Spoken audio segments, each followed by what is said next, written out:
Estimados amigos, es un gusto saludarles a la distancia, pero a través de estos medios de comunicación.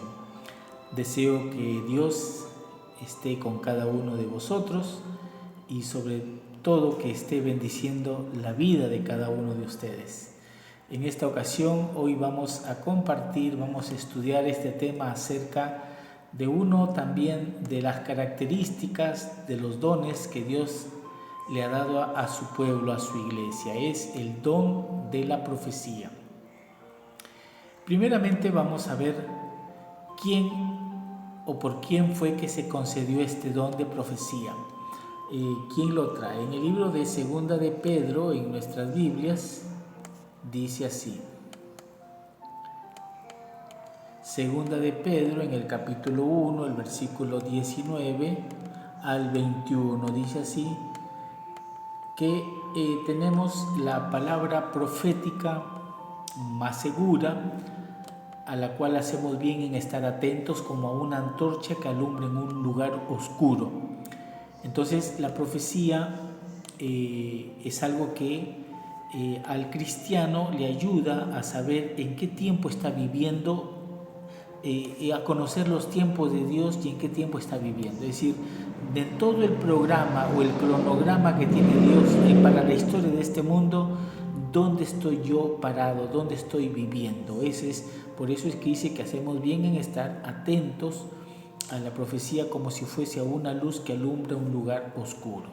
Pero algo más dice que ninguna profecía es de interpretación privada, sino que los santos hombres de Dios, cuando hablaron, lo hicieron siendo inspirados por el Espíritu Santo. Entonces, algo que nos tiene que quedar en claro es que las profecías no son de interpretación privada, porque los hombres que las hablaron no de su propia voluntad, sino fue el Espíritu Santo quien les dio lo que tenían que hablar. Por lo tanto, la interpretación tampoco la pueden hacer los hombres, sino es Dios quien interpreta o da a conocer la interpretación. Es decir, la Biblia es su propio intérprete. Ella dice cuándo, etc. Los hombres solamente vemos cómo se van cumpliendo los acontecimientos, pero la interpretación es de Dios también. El Espíritu Santo inspira la profecía y Él nos hace conocer cómo es que se va a cumplir en los acontecimientos de la historia de este mundo. ¿Con qué propósito es que se da la profecía? Bueno, en el libro de Efesios, en el Nuevo Testamento, Efesios capítulo 4, versículo 11 al 14, dice así, que Él mismo, o sea, Dios, constituyó a unos profetas, a otros apóstoles, a otros evangelistas, a otros los hizo maestros o pastores. Es decir, los dones que Dios, con los cuales inviste a su pueblo, a sus hijos, Dios los hace, dice, que Él los proporciona, ¿no? A uno le da un don, a otro le da otro. Pero ¿cuál es el propósito? Bueno, dice perfeccionar a los santos, es decir, perfeccionar a su pueblo, a su iglesia, perfeccionarlos para la obra del ministerio. Es decir, el Señor tiene un propósito, es que su iglesia ministre, por ejemplo, enseñanza, doctrina, evangelio. Dice, por eso es que unos son maestros, otros son pastores, otros evangelistas, y a otros los ha hecho profetas o les ha dado el don de la profecía. Para perfeccionar, dice a los santos, para la obra del ministerio, para la obra de la edificación del cuerpo de Cristo. El cuerpo de Cristo no es otra cosa que la iglesia.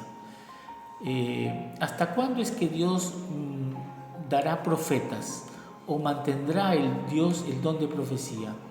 Bueno, la obra de la profecía se va a ver más bien ampliada, o se va a hacer más notoria en este último tiempo, en el cual Joel, en el capítulo 2, el versículo 28 al 32, dice, por ejemplo, dice acá, y después de esto, es decir, en el último tiempo, dice, derramaré mi espíritu sobre toda carne, y profetizarán vuestros hijos, vuestras hijas, vuestros ancianos soñarán sueños, vuestros jóvenes verán visiones.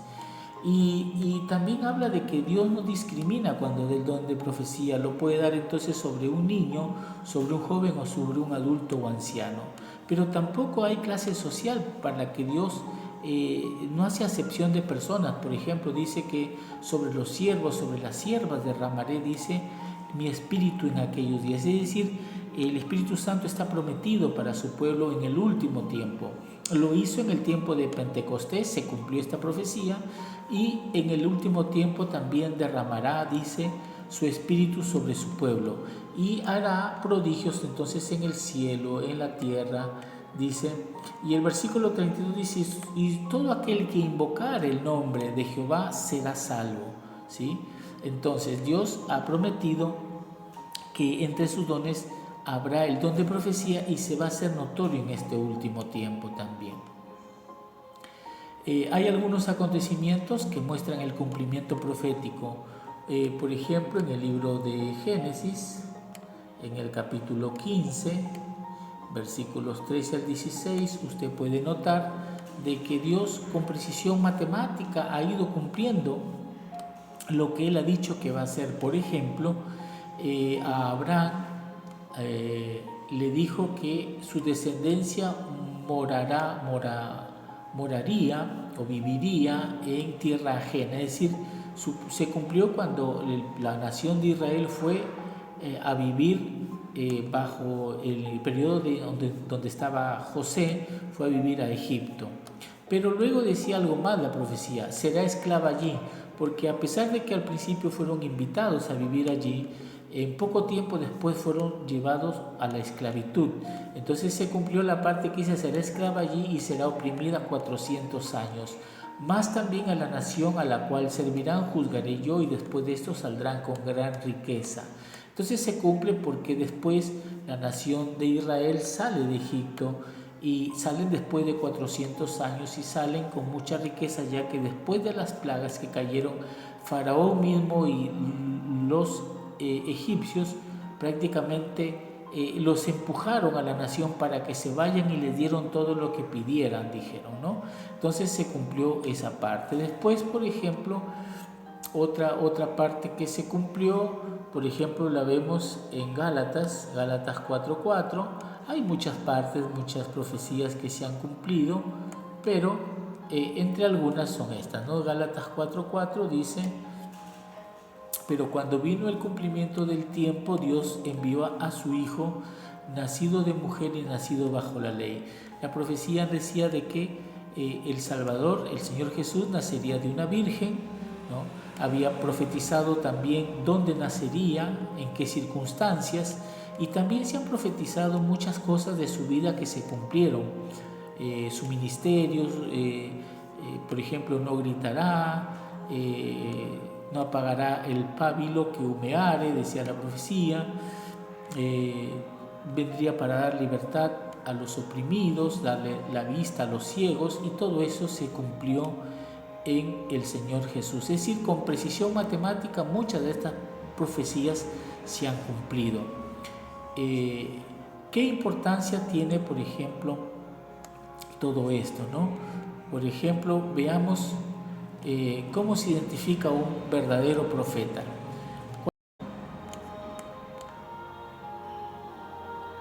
4, versículos 1 y 2, dice así: amados, no creáis a todo espíritu, sino probad los espíritus si son de Dios, porque muchos falsos profetas han salido por el mundo. Entonces, uno tiene que identificar a un verdadero profeta. Hoy día sabemos que en diferentes partes del mundo hay gente, personas que aseguran ser profeta de Dios, que Dios les ha dado un mensaje, que tienen un mensaje para el mundo, etcétera, ¿no? En las iglesias también hay personas que se levantan y dicen: el Señor me ha dado una palabra para la iglesia, o una palabra para ti, etcétera. Entonces hay que identificar y hay que probar a los espíritus si son de Dios. Primeramente, por ejemplo, ¿cómo conocemos si un espíritu o uno que dice ser profeta de Dios? Bueno, en el versículo 2 dice, todo espíritu que confiesa que Jesucristo ha venido en la carne es de Dios, ¿no? Y todo el que no confiesa que Jesucristo se hizo hombre, se hizo carne, no es de Dios, ¿no? Entonces, ese es un punto. Otro punto, por ejemplo, se encuentra en el libro de Isaías capítulo 8.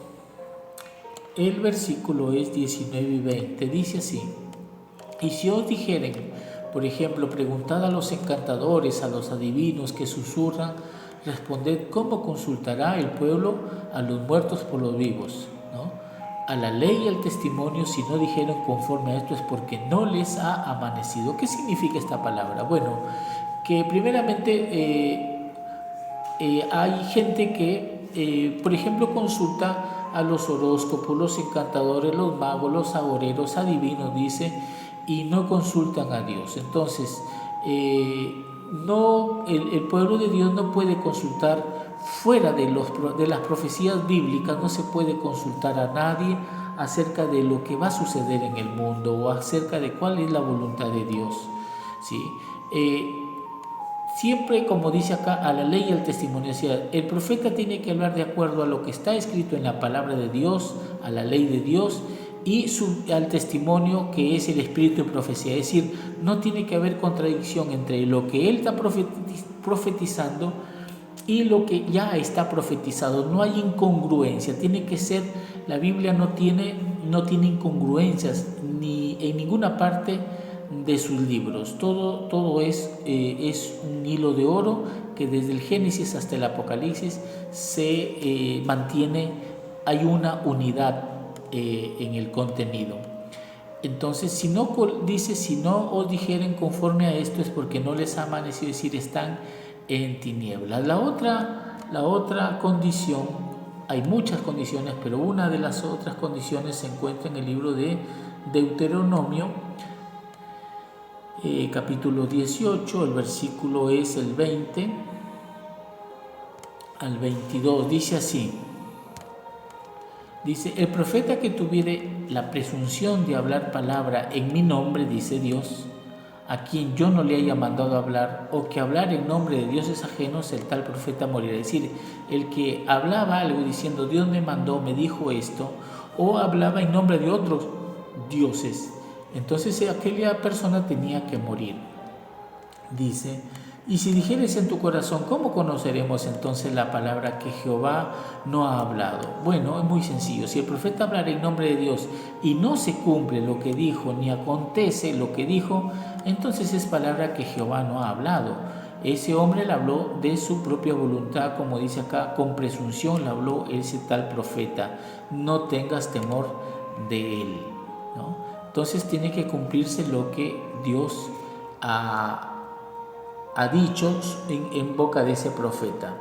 El testimonio también, el testimonio de la persona que habla es muy importante. En el libro de Mateo capítulo 7, versículo 15 y 16 dice, guardaos, dijo Jesús, de los falsos profetas, que vienen a vosotros con vestidos de ovejas, pero por dentro son lobos rapaces. Es decir, solamente buscan destruir, causar daño en el pueblo de Dios, en la iglesia. Entonces, ¿cómo se conocen esa gente? ¿Cómo la discriminamos entre si es una persona de Dios o no? Bueno, por sus frutos los conoceremos. Dice, es decir, su vida, su vida es un testimonio de que están en la vid verdadera, que están nutriéndose. Como dijo Jesús, yo soy la vid, vosotros los pámpanos. Dice, pregunta el Señor, ¿acaso se recogen uva de los espinos o higo de los abrojos? Jamás, ¿no? Entonces, el fruto indica en qué árbol es al cual pertenece esa planta, ¿no? Entonces, lo mismo pasa en la vida del creyente. Su vida es un testimonio de que está en la vid verdadera. Así dice, todo buen árbol da buenos frutos, pero el árbol malo da frutos malos. La vida es un testimonio de aquel que dice ser hijo de Dios. Debe vivir como tal.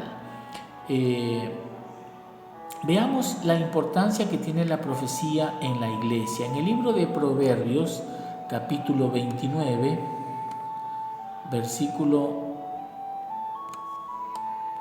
Proverbios 29, el versículo 18 dice: sin profecía el pueblo se desenfrena o descarrila, ¿no? Sin profecía el pueblo se desenfrena. Entonces, ¿es importante la profecía? Sí, porque la profecía, como decíamos al inicio de toda esta conversación, es lo que al creyente lo mantiene firme, porque a pesar de que las circunstancias a veces que uno observa parecen contradictorias y parecen difíciles, uno piensa que tal vez está sucediendo algo contrario a lo que Dios ha dicho, pero la profecía nos dice algo, sabemos que eso se va a cumplir a pesar que las circunstancias nos parezcan contrarias en ese momento. Entonces, por eso sin profecía el pueblo se desenfrena o se descarrila. Veamos cuál es la base de la prosperidad. En el libro de Segunda de Crónicas, capítulo 20, versículo 20, dice así. Dice: y cuando se levantaron por la mañana salieron al desierto de Tecoa, y mientras ellos salían, Josafat, que era un rey de Israel, este rey, frente a un apuro que tenía en una guerra inminente que tenía, entonces en lugar de tomar sus decisiones y de hacer, lo mejor que pudo hacer es consultarle a Dios. Dice que entonces Josafat, estando de pie, le dijo al pueblo todo, le dijo: oídme Judá y moradores de Jerusalén, creed en Jehová vuestro Dios y estaréis seguros, y creed a sus profetas y seréis prosperados. Entonces, aquí Josafat tuvo la gran resolución de apoyarse en Dios y creer en lo que el profeta le estaba diciendo, que no tema, que Dios iba a estar con él y que no les iba a pasar nada, a pesar que las circunstancias eran extremas y pareciera que no eran alentadoras para ellos. Entonces, creed a sus profetas y seréis prosperados, dijo este rey. Por el otro lado, en Apocalipsis, el último de los libros en el Nuevo Testamento, Apocalipsis, en el Apocalipsis capítulo 1, versículo 3 dice: bienaventurado el que lee y los que oyen las palabras de esta profecía y guardan las cosas en ella escritas, porque el tiempo está cerca. Entonces hay una bendición, una bienaventuranza.